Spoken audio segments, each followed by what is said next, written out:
Insya Allah on time sekarang 19:04 ya. Izin saya share untuk oke.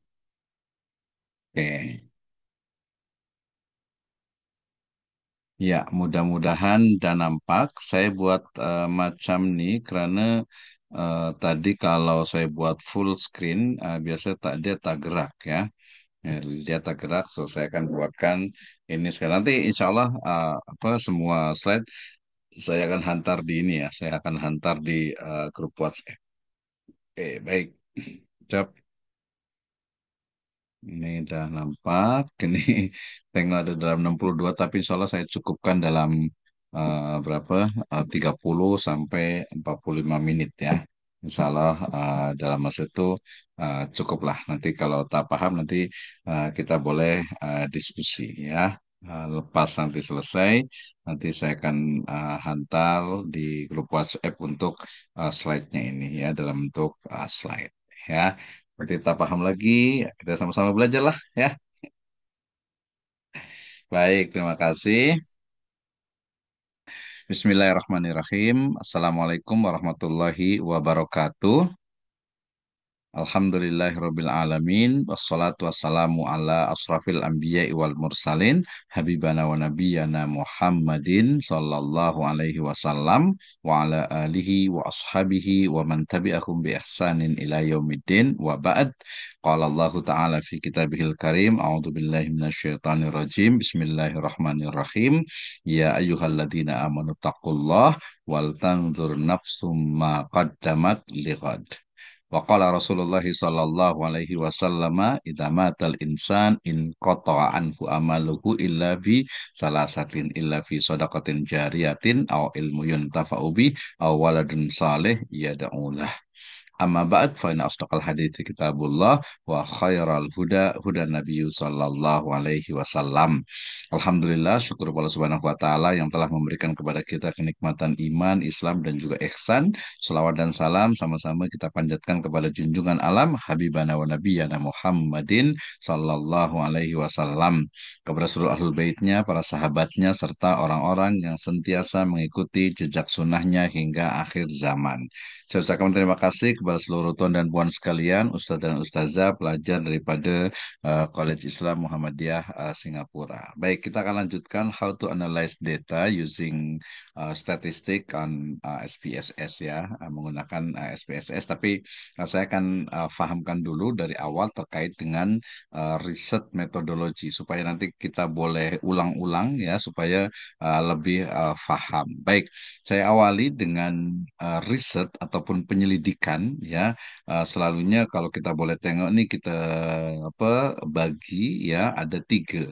Yang pertama adalah riset to do ya, yang kedua adalah riset to now ya, dan yang ketiga adalah riset to truth ya. Jadi pertama adalah penyelidikan untuk kita melakukan sesuatu ya. Yang kedua adalah penyelidikan atau penelitian ya untuk nanti mengetahui ya, untuk mengetahui, dan yang ketiga adalah penelitian ataupun penyelidikan riset untuk apa memilih ya, memilih mana yang akan kita ambil daripada yang mungkin yang terbaik lah ya daripada satu apa solution ya. Jadi fungsi penelitian ya ada tiga.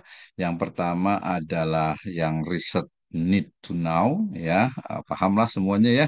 Jadi untuk mengetahui. Nah, untuk mengetahui ini dia boleh guna kuantitatif ya, dia boleh guna juga kualitatif, dan juga dia boleh guna mixed method ya. Nah, yang kedua adalah need to do ya. Jadi riset untuk ya melakukan sesuatu ya, untuk action lah ya. Dia macam ada nanti ada action research ya.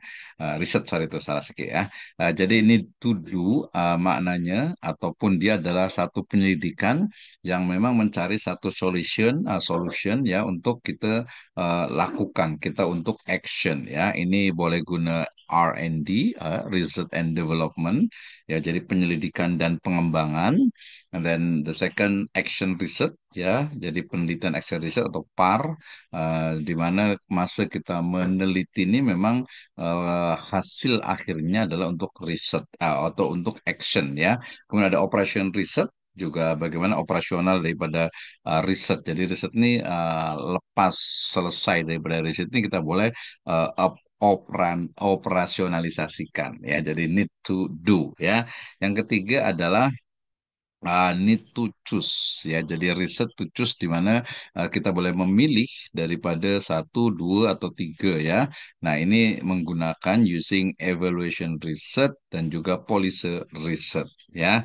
Jadi berdasarkan base daripada approach ataupun metode pendekatan, ada kuantitatif, ada kualitatif, ada mixed method, ada R&D, ada action research, ada operation research, ada evaluation research dan juga policy research, ya.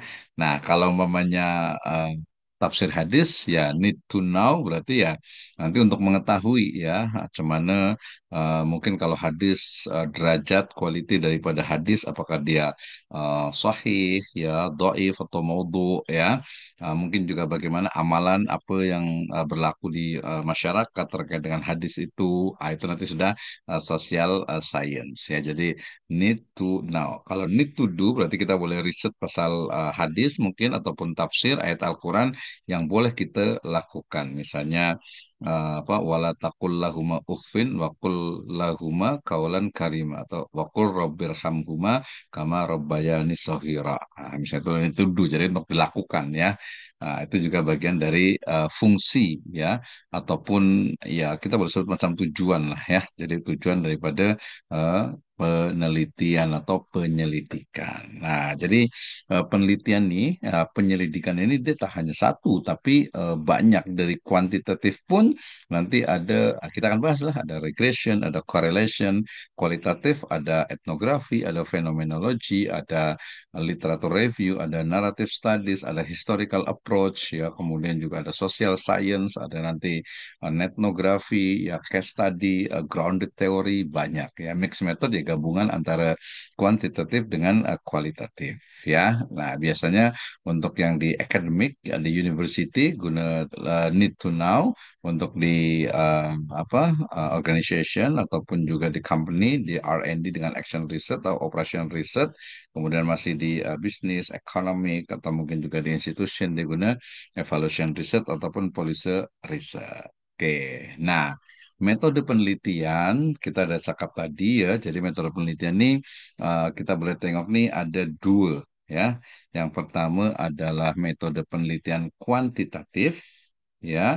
Yang kedua adalah metode penelitian kualitatif, dan yang ketiga, ya, ini ketiganya adalah gabungan, ya, gabungan ataupun mix method, ya, antara gabungan, ya, atau paham gabungan, ya. Jadi gabungan antara kuantitatif dan kualitatif. Nah, jadi kita ada belajar, ya, metode penelitian ini ada tiga sekarang nih. Ada kuantitatif, ada kualitatif, ada mixed method. Di kuantitatif, ya, kita bagi dua saja. Yang pertama adalah survei. Survei, ya, survei ini ya tadi regression. Pokoknya di mana kita ambil data itu daripada atau menggunakan using kuesioner, itu survei, ya. Sementara eksperimen, eksperimen paham lah, ya, eksperimen jadi uji coba. Biasanya nanti kalau dalam Islamic Civilization tuh untuk eksperimen itu cukup banyak. Survei juga ada juga sebenarnya, tapi eksperimen lebih banyak, ya. Dua, jadi dari survei dan eksperimen, kemudian nanti dari survei kita kembangkan lagi. Eksperimen juga nanti ada yang true eksperimen, ada quasi eksperimen, ya. Itu di quantitative method. Nah, di kualitatif tadi dasar sebutkan ada etnografi, ada grounded theory, ada case studies, ada phenomenological, ada narrative studies. Nah, biasanya saya tambahkan dengan Islamic Research Approach, ya. Jadi pendekatan, ya, penelitian Islami. Seperti apa? Ada sih, ada khusus, nanti boleh saya share lah, ya. Sedangkan yang mixed method, karena dia itu adalah gabungan, ada dua, ada sequential explanatory ataupun sequential exploratory, ya. Jadi dia bertahap. Bertahap ini maknanya boleh kuantitatif dulu, baru kualitatif, ataupun kualitatif dulu, baru kuantitatif. ya.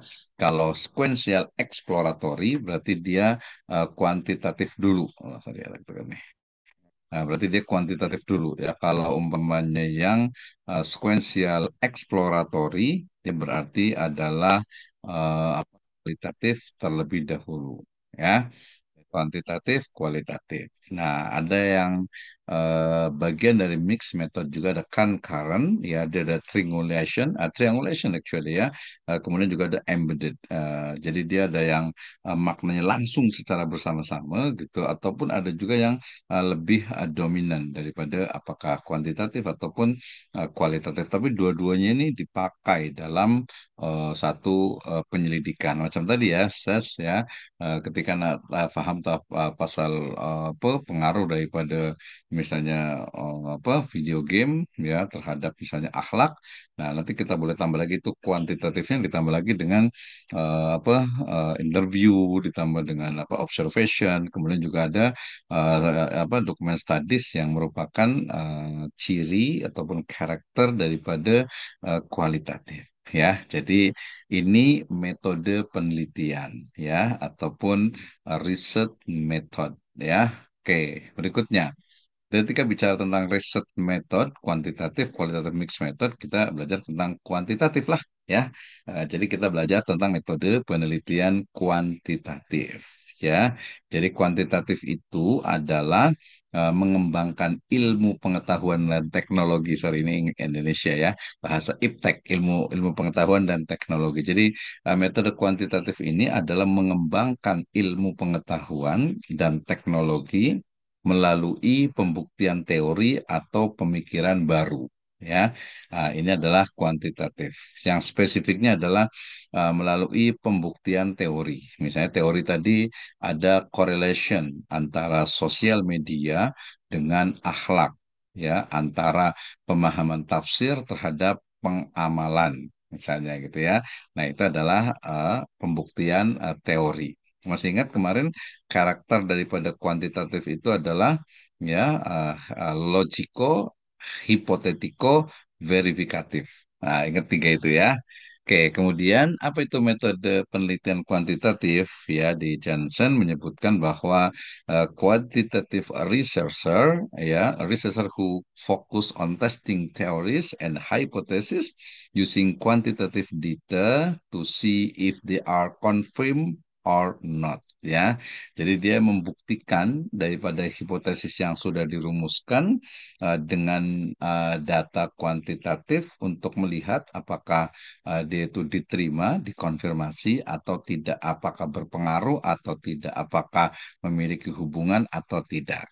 Ya, so quantitative research is a mean for testing objective theory by examining the relationship among variable. That this variable in turn can be measured typically on instrument.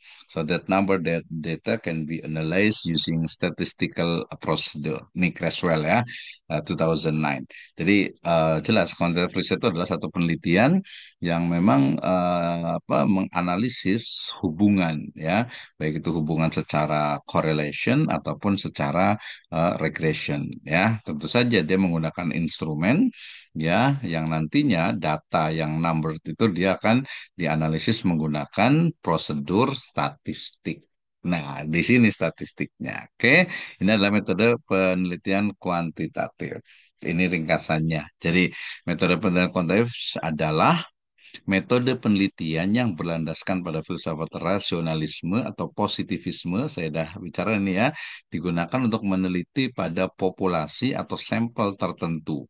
Ya, pengumpulan data menggunakan instrumen penelitian, analisis data bersifat kuantitatif atau statistik dengan tujuan menguji hipotesis yang telah ditetapkan. Ya, walaupun nanti ada two prediction juga atau apa estimation ya estimasi ya. Jadi untuk memprediksi juga, untuk mengestimasi juga boleh juga atau bisa bisa juga gitu ya. Oke. Kemudian ya. Jadi metode penilaian kuantitatif tadi itu bahwa dia itu pola pikirnya seperti ini, lihat ya. Jadi pola pikir itu apa ya? Thinking framework ya. Cari cara berpikirnya ya. Jadi ya kita sebenarnya pola pikir lah ya. Pola pikir penelitian metode apa kuantitatif itu pertama metode penelitian kuantitatif cara mengukur daripada data itu melalui instrumen. Cara mendapatkan data dari instrumen, ukurannya pun dari instrumen, sehingga instrumen itu menjadi sangat penting ya ketika kita membuat satu pernyataan, ya itu mesti betul-betul hasil daripada indikator atau hasil dari operasionalisasi indikator yang berasal dari variabel. Ya, nah, instrumen ini nantinya akan membuktikan sebuah hipotesis, ya. Hipotesis tadi kan apa? Yaitu jawaban sementara, ya, yang belum terbukti kebenarannya. Makanya mau dibuktikan hipotesisnya nih. Nah, hipotesis ini atau pembuktian hipotesis ini bisa teori yang sudah ada, misalnya ada satu pakar yang menyebutkan pengaruh, misalnya apa nih, yang umum ya, misalnya pengaruh merokok terhadap kesehatan jantung misalnya. Nah, itu kan tidak ada tuh teorinya gitu ya. Itu kita boleh pakai itu ya. Yang kedua boleh juga teori dan pemikiran baru. Maknanya dia mungkin memang baru dan belum menjadi sebuah ilmu. Kita paham dalam kronologi daripada mulai dari hipotesis ataupun juga preposisi ya kemudian menjadi sebuah teori ya menjadi sebuah ilmu yang baku biasanya ya. Nah, ada juga nanti semua pemikiran baru. Tadi ada yang separuh, ada yang keseluruhan, ada yang semuanya adalah baru. Ya, jadi sesuatu yang mungkin belum banyak dikaji oleh para peneliti yang lainnya. Misalnya saya juga sedang meneliti tentang pendidikan Maqasid Syariah, pendidikan Islamic Education based from Maqasid Syariah, specifically dalam Hifdzul Aql dengan teori neuroscience. Neuroscience itu sebenarnya sudah agak lama ya, di tahun 60-an ya, tapi bolehlah digunakan di Indonesia ya. Oke. Nah, jadi ini adalah pola pikir dari penelitian kuantitatif. Ini, jadi kalau nak tanya macam mana nih, walaupun dia masih di SEM 1, saya nanti ada untuk wajib menulis menyusun daripada tesis macam mana ini. Ya, ada chapter 1, bab 1, itu adalah mulai dari latar belakang masalah, identifikasi masalah, dan ya nanti batasan masalah. Sorry, saya singkat ya. Ada LM itu adalah latar masalah, latar belakang masalah. IM itu adalah identifikasi masalah. Ya, kemudian BM itu adalah batasan masalah. Maknanya itu di rumusan masalah apa yang nak kita riset nih, ya. Nah, jadi rumusan masalahnya itu mesti juga dasarkan kepada ada batasannya, ada juga latar belakang kenapa kita mesti meneliti topik ini. Nah, ya.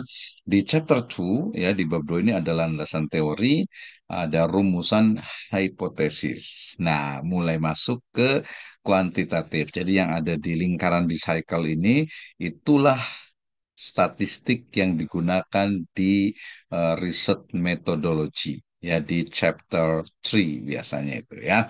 Oke, nanti bab 4 itu hasil penelitian, bab 5-nya adalah kesimpulan dan saranan ya atau cadangan. Itu ya. Jadi kalau ditanya kita nih subjek kita nih statistik ya. Kemudian statistik metode penelitian. Kak mana nih position dia? Ah ini dia. Ya, positionnya dia adalah mulai dari desain penelitian, kemudian menentukan population, kemudian mengambil sampling, ya, bersama dengan itu juga pengembangan instrumen, kita buat formula daripada instrumen, ya, bila instrumen dah jadi, kita uji dengan uji validity, validitas, dan uji reliability atau reliabilitas. Nah, kemudian ya kita letak di pengumpulan data, yaitu menghantar kuesioner kepada para responden yang merupakan sampel dari populasi yang telah ditetapkan.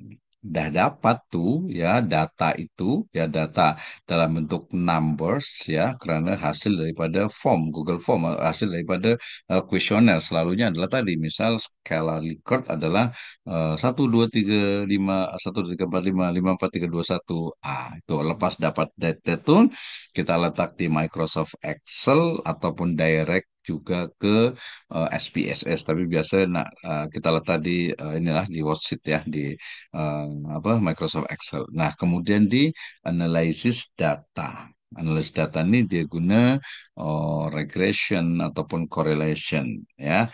Nah, di situ kita akan nampak daripada jenis datanya juga. Sebenarnya sebelum ada analisis data ini, setelah data ditemukan, kita ada pre-test assumption. Ya, jadi memastikan bahwa data itu memang dia normal, kemudian juga dia uh, hetero, ya hetero ya. Kemudian juga dia juga heterodektivitasnya itu diterima, dikonfirmasi gitu ya. Nah, baru ke hasil penelitian dan kesimpulan. Ya, sesimpel ini membuat tesis gitu ya. Jadi yang kuantitatif. Kalau yang kualitatif tidak jauh berbeda. Chapter one ini juga sama, chapter two nanti kadang ada sedikit policy daripada university biasa ada juga yang di apa riset metodologinya itu dia letak di chapter one. Ya, bab tiganya di chapter 3-nya dia cakap pasal profile daripada organization ataupun juga objek daripada riset itu ataupun penyelidikan. Nah, itu dah biasa lah, tak susah lah ya. Tapi kita cakap pasal statistik dalam riset metodologi. Oke. Nah, kemudian dalam instrumen tadi ya, jadi ketika kita cakap pasal pengembangan instrumen ya, ini jadi instrumen yang baik itu dia mesti valid ya, valid secara internal, ada construct validity dan juga content validity. Selain juga ada validity yang sifatnya eksternal. Internal nih dia biasa kalau pelajar nih dia boleh sama dosen pembimbing, supervisornya gitu ya. Kemudian dia boleh tengok daripada apa macam tampilannya, kemudian juga mungkin nanti susunannya, sistematikanya, ya, termasuk juga tadi konten validity-nya. Ini cakap pasal pemahaman apa agama, tapi tanya masal furu'iyah misalnya, dia tak tepat lah ya. Karena pernyataan atau konten yaitu mesti merujuk kepada indikator. Oke, kalau di atas eksternal biasa sebelum instrumen itu kita sebar gitu ya, itu mesti kita bagi tahu kepada para pakar di bidang statistik, specifically dalam bidang instrumen ya, instrumen development ya, jadi pengembangan instrumen dalam riset metodologi. Ya, ini juga validity daripada eksternal. Boleh satu, dua, rata ini dua atau tiga ya. Nah, kemudian instrumen pun perlu atau mesti reliable ya. Reliable ini pun sama, reliability internal dan reliability eksternal. Maknanya dia reliable, boleh terpercaya. Ah, kalau yang apa eksternal berarti nanti dia guna SPSS ya. Nah, ini instrumen yang baik mesti lulus ya, mesti confirm ya daripada uji validity test dan juga reliability test. Nah, penguji instrumen. Tadi kan instrumen ini ada yang internal, ada yang eksternal. Jadi yang internal itu adalah konsultasi ahli gitu ya, para pakar tuh ya. Kalau yang eksternal itu adalah uji coba lapangan tadi ke ya populasi selain responden. Jadi instrumen apa tadi? Instrumen itu adalah kuesioner yang ada di dalamnya itu pernyataan-pernyataan. Tapi kalau spesifiknya instrumen itu adalah pernyataan yang ada di dalam kuesioner. Oke ya. Jadi dia ada yang internal, ada yang eksternal.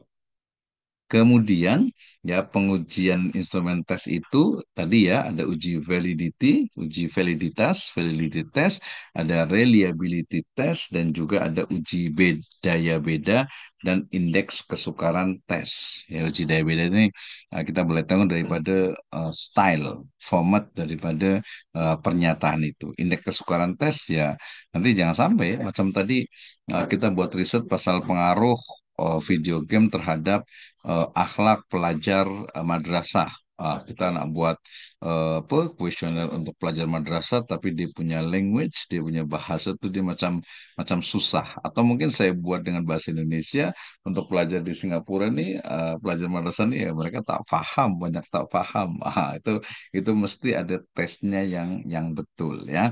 Jadi mesti ada uji ataupun yaitu uji instrumen ataupun instrumen tes. Ya, nah, pengujian eksternal instrumen, ini uji coba di lapangan tadi yang eksternal itu ya. Jadi minimalnya ada minimum sekali itu ada 30 sampel ya. Ini ada nanti ada analisis butir. Butir nih di butir nih masing-masing daripada satu-satu pernyataan yang ada dalam kuesioner ya, yang ada dalam kuesioner. Ya, jadi dia perlu dianalisis ya. Dia valid tak valid. Tapi tak usah pikirkan kenapa.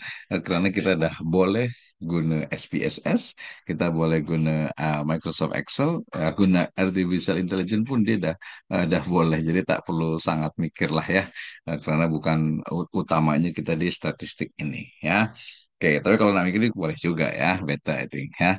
Nah, pengujian reliability daripada instrumen yang internal gitu ya, dia boleh menggunakan Spearman Brown, kemudian ANOVA Hot, kemudian Cronbach Alpha, dan QR 20 dan QR 23, 21 ya. Ini untuk pengujiannya. Nanti insya Allah mudah-mudahan ya next week saya boleh hantarkan untuk langsung bila nanti masing-masing boleh install SPSS di versi 24, 25 ya, saya dengan 25 itu kita boleh try satu-satu ya. Bila nak lebih cepat lagi, nanti boleh tengok dulu di YouTube banyak sangat ya, banyak sangat tentang how to using SPSS yaitu data analyze ya. Jadi ini ada yang internal, ada eksternal. Eksternal itu tes retest, ada equivalent daripada apa instrumen itu ya. Nah, metode penelitian kuantitatif tadi di awal kita balik lagi ya, itu ada yang survei, ada yang eksperimen. Ya, dua-duanya menggunakan statistik. Ya, nah macam mana cara uh, to menganalisis tadi belum kan ya? Kalau collecting data, pengumpulan data, saya rasa sudah paham semuanya. Cara mengumpulkan data, teknik pengumpulan data di kuantitatif berbeda dengan yang kualitatif. Ya, nah. Pengertian metode survei. Ya, jadi metode survei ini adalah survey research studies large and small population or universe by selecting and studying sample chosen from the population to discover the relative incident distribution and interrelation of sociological and psychological variable. Yang paling paling banyak nanti biasanya adalah psychological variable, perilaku, motivasi, ya, attitude, ya, sikap, nah itu biasanya adalah psychological variable. Newman yang menyebutkan ya, Newman ya bahwa survey are quantitative based. The survey asks many people, ya, call respondent, tadi saya menyebut dengan responden ya, about their belief, opinions, characteristic, and past or present behavior. Survey are appropriate for research question about self-report belief or behavior. Ya, jadi kuantitatif itu memang memahami dari responden itu pendapat, ide, gagasan, kepercayaan, gitu ya, karakter dari persepsi dari responden. Namanya responden ya manusia gitu ya. Yang selain itu ya bukan responden ya, karena memang mereka mesti menjawab gitu ya. Oke. Kemudian number three, the third, survey researcher sample many respondents who answer the same question. They measure many variables, test multiple hypotheses, and infer temporal order from question about past behavior, experience, or characteristic. Ya, survey research is often called correlational. Survei itu ya korelasi. Korelasi itu ada yang hubungan, ya hanya hubungan saja. Ya, misalnya ada nggak hubungan antara tadi memakai kacamata dengan kecerdasan gitu? Ada nggak ya kira-kira ya? Hipotesisnya mungkin ada gitu ya, mungkin ada. Kalau tadi pakai apa kacamata, apa kita guna apa glasses untuk apa kepercayaan diri, mungkin ada hipotesisnya ada. Kalau tren kecerdasan belum tentu ada. Tengok daripada sampel yang kita guna lah. Ya, oke, saya sambil jawab adzan di sini dan sholat isya. Isya. Nah, ini yang boleh kita pelajari. Jadi di kuantitatif nih, ya sama macam kualitatif lebih banyak lagi, ya. Jadi dalam kuantitatif ini ada berapa nih? Ada seven level ya. Ada 5 level, 5 tingkat. Tujuh sorry. Ya, ada 7 tingkatan. Ya, ada 7 tingkatan. Ya, ada 7 level. Ya, yang pertama adalah deskriptif kuantitatif. Nah, yang kita udah belajar itu dia hanya mendeskripsikan saja. Ya, deskripsi kita boleh dapatkan bahwa contoh ya, bahwa 65% Muslim di Singapura ya yang telah dewasa tidak merayakan hari lahir misalnya. Itu itu adalah deskriptif. Kenapa?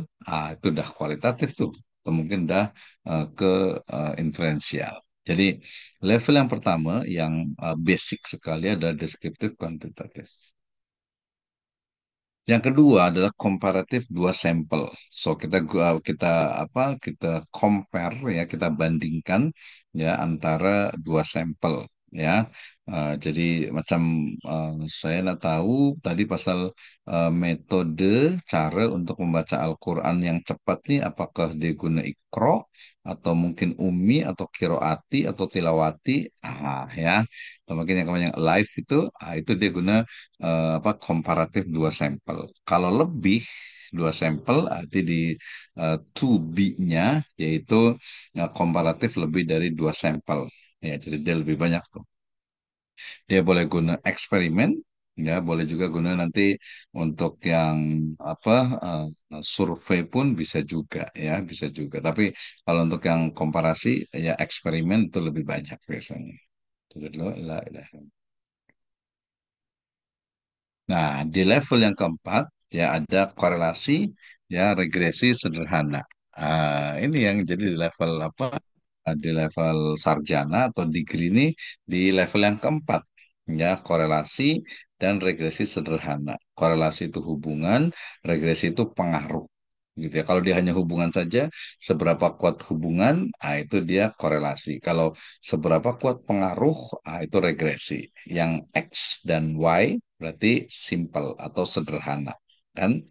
Nah, kemudian yang di level kelima tadi tidak lagi sederhana tapi multi ya double ya korelasi regresi ganda dia boleh 2, 3, 4 biasa sampai ke 16 ya.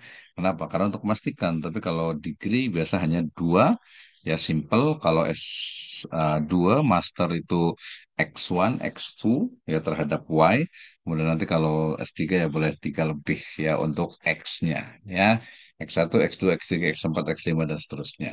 Nah, selain itu juga ada comparative associative. Ini biasanya digunakan untuk yang lebih praktis dan juga nanti yang saya sebut last yang ke-7 itu adalah analisis jalur atau path analysis dan juga SEM, sequential equation models. Ini levelnya udah cukup tinggi ya, tapi memang bagus juga gitu ya. Kita akan satu-satu nih ya dari metode kuantitatif menggunakan apa statistik. Oke, next ya. Yang pertama apa tadi? Deskriptif kuantitatif ya. Kita bagi contohnya nih dalam penelitian kuantitatif ya. Oke, saya dengarkan adzan dulu.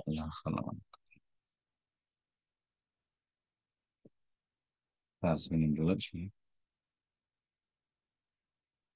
Allah.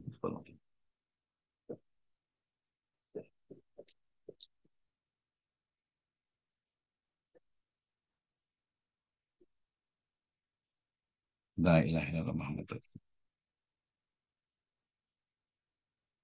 Baik, terima kasih saudara-saudara sekalian ya atau dan buat sekalian.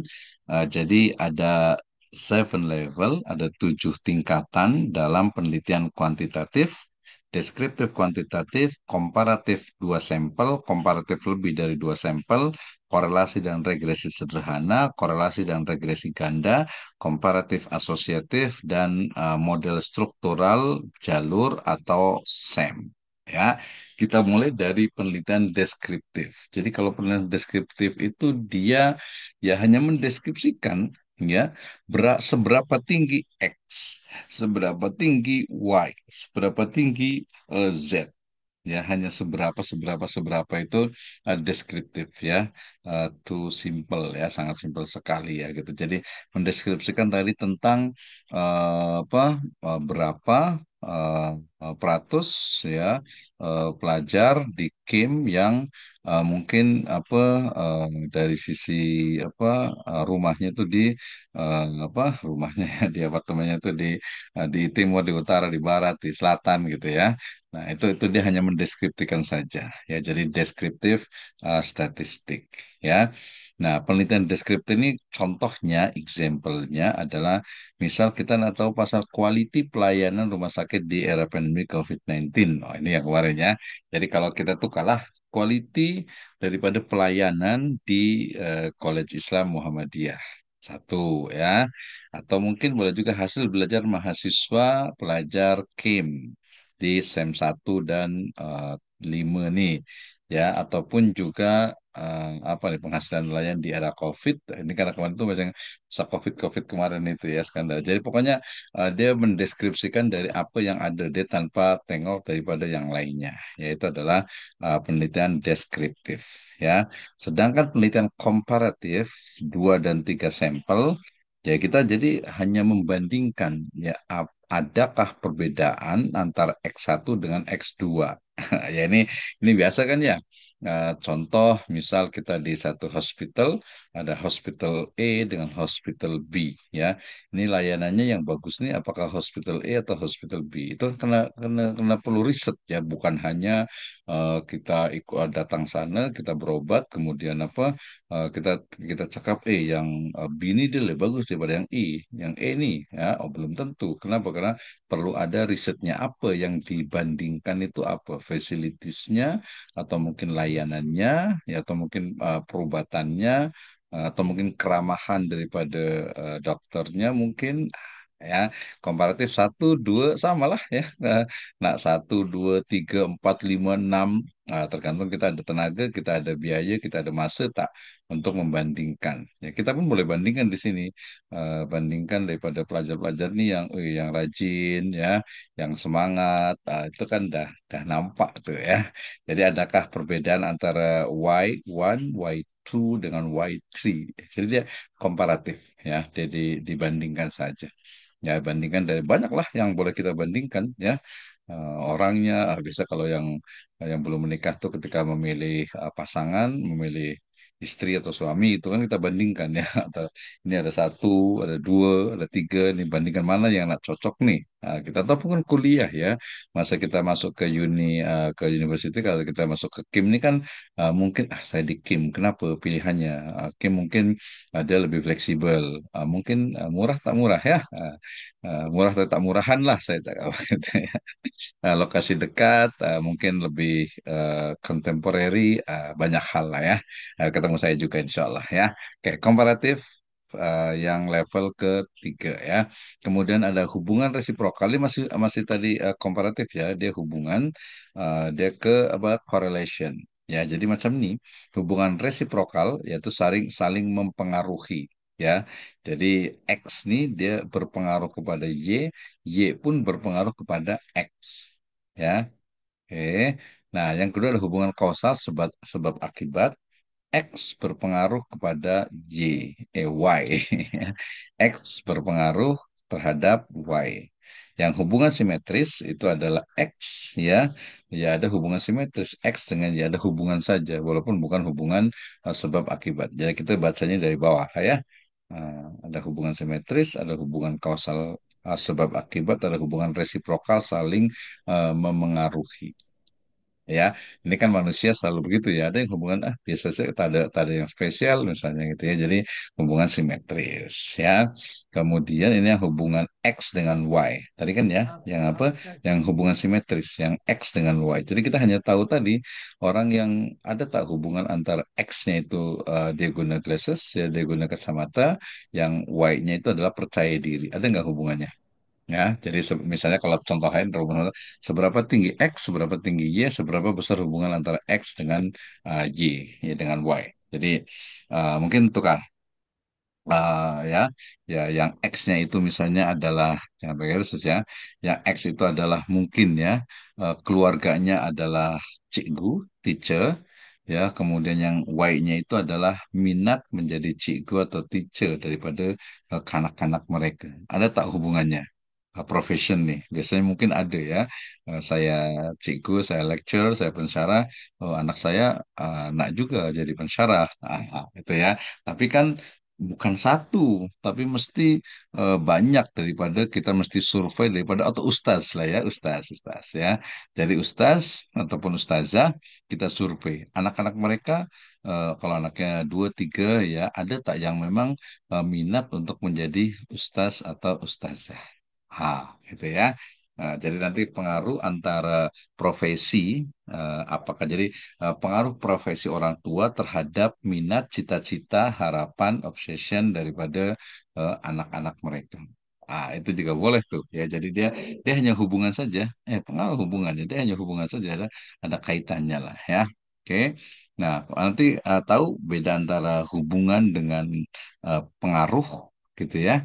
Jadi antara hubungan X dengan Y dengan pengaruh X dengan Y. Jadi sebenarnya dia dibalik ya.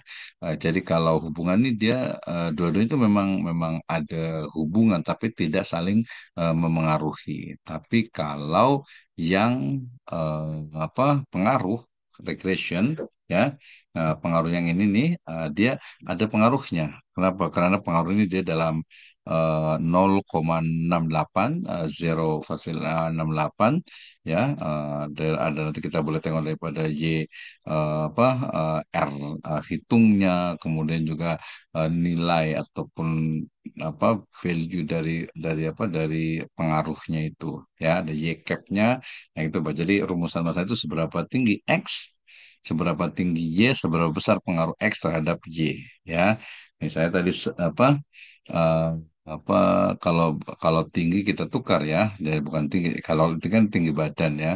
Jadi seberapa misalnya penggunaan ataupun seberapa sering ya kita tuh kayak seberapa sering bermain game online ya atau bagaimana ataupun juga praktik pelaksanaan daripada tadi mungkin pelajar yang bermain game online. Yang kedua itu adalah bagaimana yang Y-nya itu adalah akhlak mereka. Jadi seberapa pengaruh X terhadap Y. Jadi pertanyaan sebenarnya rumusnya itu hanya satu ya, hanya satu. Jadi deskriptif baru yang ketiganya itu adalah kausalitas.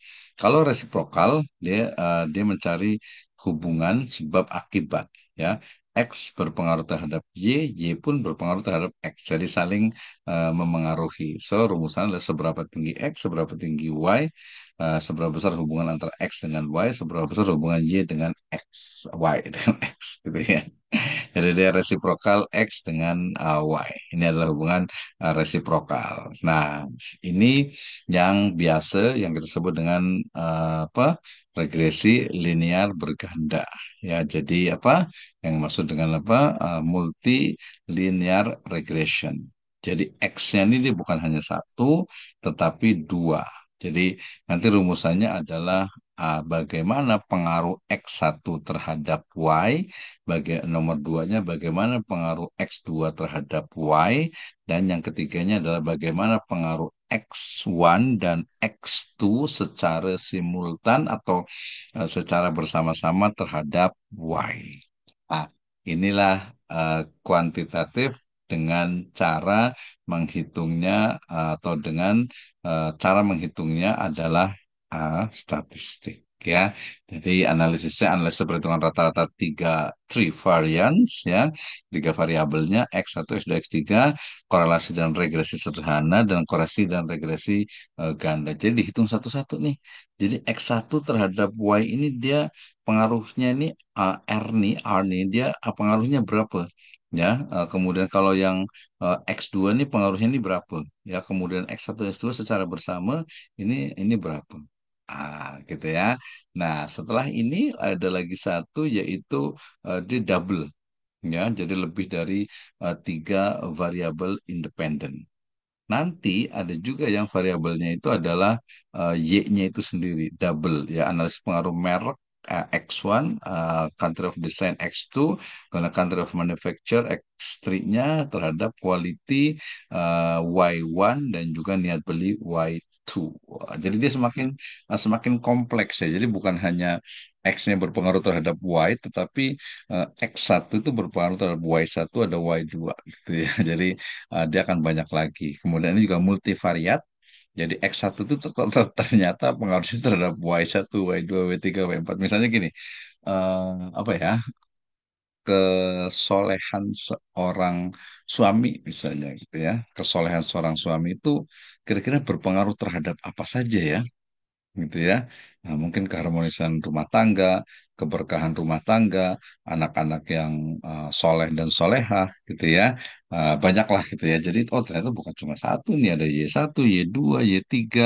Oh ini kurang ke ini sebenarnya Y1, Y2, Y3 di bawah itu Y4 nih ya. Ini dia kebanyakan ininya nih apa hurufnya itu terlalu besar. Ya, ini terlalu besar nih hurufnya nih. Kita tukar dulu dengan yang kecil supaya nampak ini bukan 36 ya. Nah, kita bagi dalam 15. Terlalu banyak nih. 25 lagi. Ya. Di dalam 40. Oh, kebanyakan nih kali ya. 35. Macam nih. Ya, jadi X1 nih ya berpengaruh terhadap Y1, Y2, Y3. Oh, ini Y4 juga nih. Salah sedikit. Ya, sorry. Typing error. Ya. Oke. Kemudian ini yang tadi saya maksud dengan pengaruh X1 dan X2 terhadap X3, X3, ya, dan dampak selanjutnya terhadap Y. Jadi dia ada PET analisis, ya, PET analisis ini dia melihat daripada oh ternyata nih, ya, misalnya macam nih. Jadi keharmonisan daripada rumah tangga nih X1 itu ternyata ya dipengaruhi juga melalui apa akan mempengaruhi jadi kesolehan seorang suami misalnya akan berpengaruh terhadap keharmonisan rumah tangga. Tapi kesolehan suami juga akan lebih mengharmoniskan lagi ketika X3 ini ada anak misalnya, atau mungkin ada uang misalnya, atau ada uang, ada rumah misalnya. Jadi dia ada interveningnya di PET analisis, ya. Kemudian ini yang SEM ya struktur model antar variabel di mana dia bukan hanya satu tapi dia terkait dengan korelasinya ini PET dengan SEM-nya ya. Kemudian ini ada beberapa rumusan yang nanti kita boleh try ya. Kemudian ini yang apa moderator ya, ini menggunakan analisis jalur, PET analisis dan last terakhir yaitu permodelan bersama struktural equation model. Ya, jadi apa permodelan bersama struktur. Jadi ini udah X satu yang mana dia udah variabel eksogen dengan endogen. Kenapa? Karena yang ini eksogen ini yaitu dipengaruhi oleh X5, 6, 7. X1, X2, X3 dipengaruhi oleh ini. Dia saling memengaruhi. Ini levelnya dah PhD lah ya. Mohon maaf sekali ya, semangat sekali nih belajarnya nih. Ada Ustaz Zulkifli Yasin, Ustaz Muhammad Nur, Ustaz Juzaidi, Ustaz Ahmad Naufal, Ustaz Faris, Ustaz Nur Qurratu Ain, ya, Ustaz Ridwan dan yang lainnya. Udah capek nih kayaknya nih ya, dan dengar-dengar terus nih. Nanti ada recordnya, mudah-mudahan nanti boleh lah ya, nanti di-share untuk ingat-ingat kembali. Tapi video di YouTube pun sangat banyak sekali minimum walaupun bidang kita adalah tafsir hadis, tapi ternyata perlu juga nih diteliti daripada masyarakat. Jadi kalau kalau saya memang orang sosial, jadi kita tak hanya di rumah atau di library atau di satu bilik ya, tapi kita coba keluar rumah, kita tengok masyarakat kita, masyarakat Muslim kita, ummah kita macam mana ya, bagaimana apa yang mempengaruhi dan dipengaruhi, macam mana kita boleh mengkonstruk daripada Muslim ya, yang Muslim yang baiklah. Seperti itu yang menjadi wa ma arsalnaka illa rahmatan lil alamin. We have 10 minutes ya sebelum saya tutup. Mungkin ada pertanyaan ya. Kalau nggak ada pertanyaan nanti saya nak bagi untuk next challenge mungkin next challenge ya. Mungkin dari sekarang. Silahkan, ada yang mau tanya nggak nih? Ada Ustaz siapa nih? Tadi yang belum presentasi, insya Allah nanti kita akan bagi masuk juga ya. Atau saya rasa mohon maaf sekali, saya rasa nanti boleh karena tadi macam Ustaz Muhammad Nur kemarin dah presentasi juga di awal, kemudian juga ada Ustazah Nur Ain, kemudian juga Ustazah Tutir Erahayu juga sudah.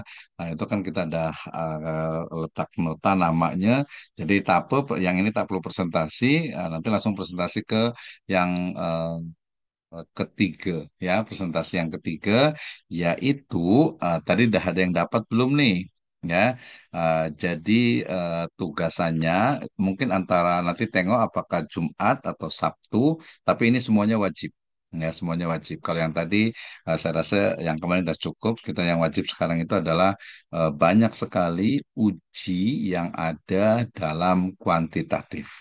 Ya, yang ada di kuantitatif mulai dari yang paling simpel yaitu uji validitas ya, yang kedua uji reliabilitas. Jadi nanti satu orang cukup mengeksplain satu uji saja caranya, kemudian ada example-nya, contohnya macam mana cara kerja daripada uji tersebut ya. Mulai tadi validitas, reliabilitas, kemudian uji normalitas, homogenitas, heterodektisitas, kemudian nanti kepada uji T ada uji R-nya sampai ke regresi linear berganda, regresi linear sederhana. Nanti boleh milih ambil satu saja. Gitu ya. Ambil satu saja, kita boleh explain. Nanti kita tengok apakah hari Sabtunya full atau mungkin hari Jumatnya. Ah, nanti kalau ada, insya Allah kalau untuk SPSS nanti silakan nanti boleh diinstal dulu juga di laptopnya masing-masing. Ya, kalau di Indonesia ini kita boleh guna yang apa bajakan ya. Pajakan ini dia tak original ya, tapi saya rasa kalau di Singapura tak boleh nih. Ya mesti beli yang SPSS yang original. Saya tak pasti berapa tuh kalau di Singapura untuk yang SPSS original, gitu ya. Saya ada, tapi nanti tengoklah kalau saya nak hantar mungkin boleh ya. Nanti kita tanya ke Ustaz Zulkifli nih. Ya boleh tak kita guna satu software yang bajakan? Boleh tak, Ustaz Zul?